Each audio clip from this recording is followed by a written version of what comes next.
Welcome to homework.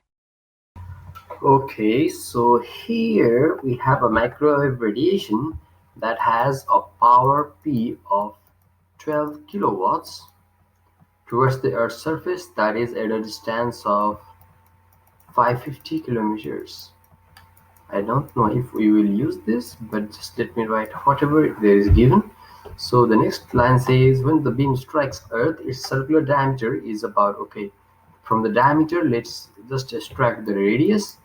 That radius is half of 1500, so that is 750 meters. Now, what is the ERMS on the surface of Earth?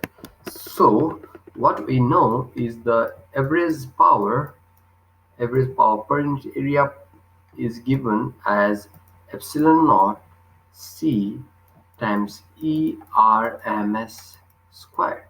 Now since this S bar is power per unit area, so let me write that as P upon area is equal to epsilon naught C ERMS squared. So making ERMS alone, ERMS is equal to root under pressure upon area times epsilon naught c. So area is pi r squared, right? For the circle times epsilon naught times c. Now from this expression, we know the power is 12 kilowatts. That is equal to, let me write it here itself.